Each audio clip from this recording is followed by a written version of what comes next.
Aloha Hype and Greenleaf Check presents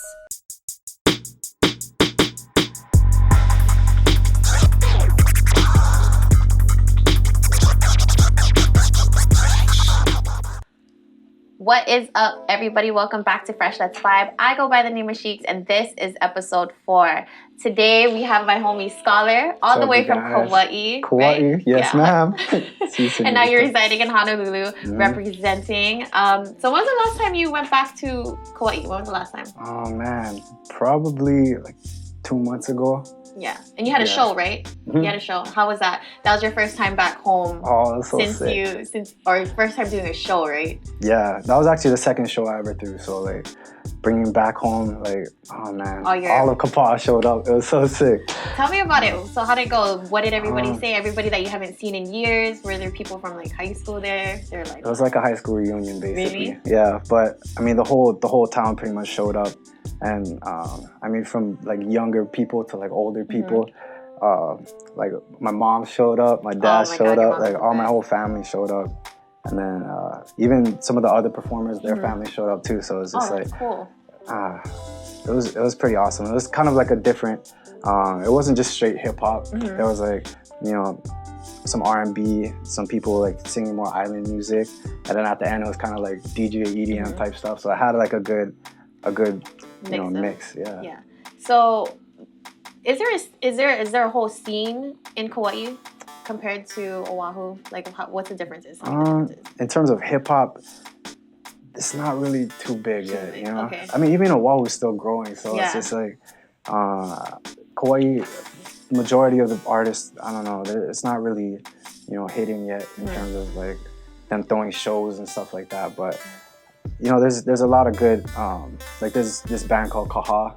They're kind of more of an island band, island reggae, but they're doing really good. And they're from Kauai, so it's pretty awesome to see. I mean, every island has their scene, but yeah. And then you're doing, what is it called? You're doing another show in June, correct? Yeah, June 1st at the Republic.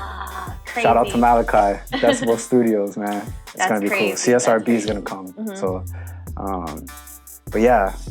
It's so sick. It's so cool, man. How have you been? I've been good. I just can't believe you're here. Thank you so much for coming. I'm just really thankful that you took your time, actually requested off to come do Fresh. You've been so supportive since day one. So let's tell our audience a little bit. Scholar.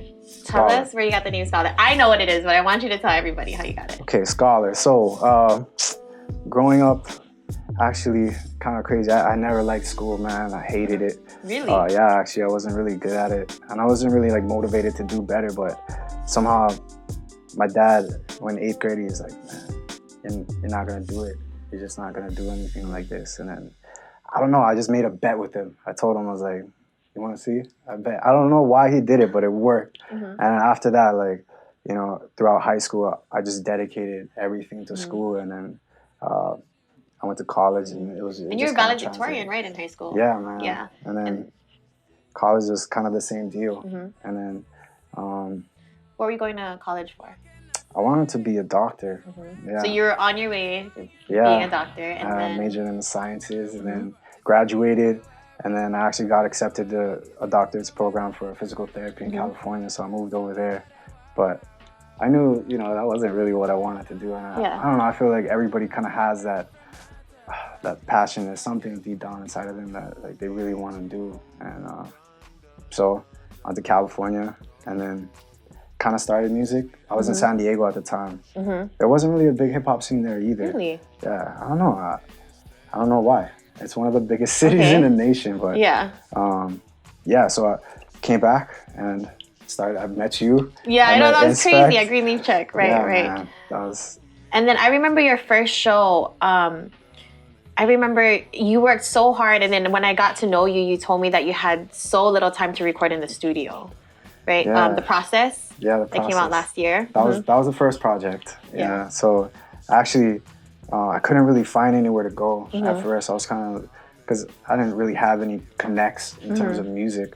So at first, I emailed Cabot at Light Sleepers, and that was like the first connect I ever made. But I ended up calling up Gausepohl Studios, and then he said he would do it. And so I opened a credit card and boom, swiped that thing. And then I had 12 hours to do it. 12 hours? Yeah. That's it? Well, it was enough time. Just 12? Oh my gosh, that's crazy. But I mean, he sat with me, and you know, we definitely made it happen. So. And how is that, the pressure, just trying to record, making sure you had everything right? Because when I record, I take like 1,000 takes. 1,000. Man, I mean, whenever there's like money on the line, it kind of changes everything. It's kind of like, you better be. And that was like one of the first experiences I ever had recording. Like before, I was always just in my room with kind of a bad microphone, and like I had Audacity, which is like a free software, and I tried to mix it all myself, but it sounded terrible. So. I mean, in the moment, it was scary, no doubt, but that's part of the process, man. That's part of the experience, is like having that pressure on you, like, and just being able to try your best. And if you fail, you fail. If you succeed, you succeed. It's always a learning process, man. Right. So every day. Always, every day. Dude. This right now is a learning process. It is. You know, like, it is. Thank you for helping me grow, for sure. This is a huge learning process for everybody here. So in the process, I know that it was your kind of like a autobiography in a way, kind of what you went through, what you were thinking, and then you had The Good Life, which you made a music video for it. Yeah. Tell us a little bit about that, because the concept of it is really interesting. Well, like the project essentially is kind of about like overcoming your obstacles. Yeah. I mean, you're always gonna go up and down, and I believe in that. I think that's all part of this growth, you know. So the concept, more or less, like in the beginning, was kind of about where I'm from, and you know the challenges of trying to break out of that, you know, because each island has their thing going on, you know. Right. When I was a kid coming here and just seeing all the lights, I was like, it was crazy, man. So like trying to, you know, come here and do music and stuff, it was scary, and you kind of. A lot of people, I kind of just retreat back to like what I know, you know? What you're comfortable with. Yeah, and you know, like say if we were to go to LA and try this and stuff, a lot of us, when we move to the mainland, we kind of like retain that Hawaii and kind of like hold on to it. But it's important to kind of, you know, be able to adapt. And so the process is kind of like believing that you can be more, and then like believing in more, basically. And then, Good Life. I believe in happy endings, man. I mean, I believe that things can turn out good if you just put enough work into it. And so Good Life is kind of always about doing good no matter what, and just keeping that, you know. Even if there's people who doubt you, that's automatic. Yeah. Man, at the end of the day, you just gotta have faith. Forget all about that negativity, man. Let's do this. Woo! Hey, my name is Gausepohl. I go by the name of Scholar. Shouts out to Chic, shouts out to Fresh, shouts out to everybody who's a part of this, man. Shout the game. Let's do this. Yeah. Hey, just ride with me, just ride with me. Hey, just ride with me, just ride with me. Okay, let's do this. Maybe we could be the ones who dreamed and finally did it, who worked every minute and promised we get it, and never would finish or quit till we're done. Kept to our vision to get to positions where people would listen and we get commissioned, but never forgetting our mission was driven by wishing to give it to where we were from, So look how far we've come now. I swear this is just the beginning, but really, man, look how far we've come now. There's always something in this life that we can learn about, but with every person, I'm certain we gon' work it out. Yeah. Just let it, just let it. Just let it, just let it. Alright, listen. Yeah. Sitting on the stars, talking about dreams, how the whole world is ours, and we all just kings. And we all just queens, but we all human beings, so we all got things that we feel. Take it way back when the pain stacked, but we overcame that shit. Now we here, switch it, fucking man, let me be honest. I reminisce back in the tropics, back in the country, back on Kauai. Thinking about what we should do to make progress. How we do things in a routine, no new things, shoot things, shit is monotonous. How we losing, cause choosing not to start moving towards accomplishments. Teach the kids to keep their heads and reach what they believe in. Show your woes to go for gold, the goals that they achieving. I'll tell you what a dream without a goal is. It's just another empty thing until you focus. Let's own this. That's all you guys get, bro. Yo, that backflip you did, I was like, no, man. God. Did you see the side flip before that? Shout out to Travis, man. Yo, all my people are flippers. I was like, all yo, trickers. what? And then I wanted to talk about your show as well. The first show that you did at Next Door. Yeah, you were there. Yeah.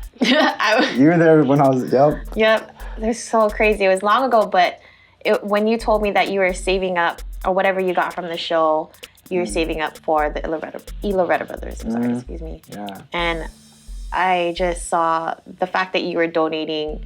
How much was it? I forgot already. How much did you donate back? Half of it. Well, how much a percentage? It was, but it was for the wheelchair so you could compete. And dude, they did it. They just went to Portland. Really? Yeah, they completed a half marathon, man. Is he still in it? Huh? He's still in it. Well, they finished it. Oh, they finished it. Oh, okay, but yeah, okay, they okay. used the chair and they did it. Oh the my God. The first race I was there was a 10K, and that wheelchair is sick. Oh, yeah, that's dope. That's dope. And and I think that's a huge reward. You know, the fact that you're doing your music and also giving back. And that's not me, man. That's all them, dude. Shout out to Jason and Joshua Iloretta. For real, they're just because I work with that population also. So you know. Yeah. Oh yeah, you work at a school, right? Yeah, I work in the special ed department. Yep. So like, I know what it's like. Remember? Yep. Worked at a school too for that was 5 crazy. years. Yeah. I was tripping out that you did the same thing as me. Yeah, man. but you're assigned to a student, right? Yeah, you're assigned to a student. But and then, I mean, we still get the same. Talk to everybody and like get that. But man, it's so awesome to see them doing what they're doing, man. It's awesome to see what you're doing. This is crazy. Stop. This is crazy that you're here because you could have been anywhere else today. You took off work, which I really, really appreciate. You know, you could have been making money, but you're here helping both of us grow. Experience is everything. That's what life's all about, man, for real. It is. So are you working on any new music right now? Si, señorita. Yeah? Actually, I'm trying to finish up the next project. It's called Art of Worth. And it's like the first one was more about overcoming external obstacles, and this one's more like internal obstacles. Okay. I feel that like everybody when they're trying to go for their dreams, and man, like you encounter that resistance internally. Of course, externally like finances and like doubts and stuff. But honestly, when it really comes down to it, the only doubt that'll make or break you is you. You know, like if you doubt yourself, you're your worst critic. You know. You are, and like if you can believe in yourself, like if you can have more faith than doubts, and you just work consistent. It's not, you don't have to, it doesn't matter how fast or slow you do it, as long as you just stay consistent, man. Because the more you do it, the more you get it. Exactly, right? You know, and then you'll fail and you'll get back up. You'll fail and you'll get back up. And like anything in life, it's all about learning and just growing and making those mistakes, man. Like, I don't know. It's just an amazing journey. I'm excited about your project. What's different about this project? And I know you said there was the differences because it was a process and this one's internal. So what's the theme of it? Like, how different are your styles? I tried to incorporate a few different styles in this one. Like there's some darker ones, and then there's like, of course, the positive, and then there's some like singy songs, I guess you could say. Okay. Trying, I guess, but. I don't know, just trying to experiment with different like flows, different cadences, different tones, different sounds, man, and just music is all an experiment. So some will be good, some will be bad, but I don't know. It's kind of up to the listener to find out. Right.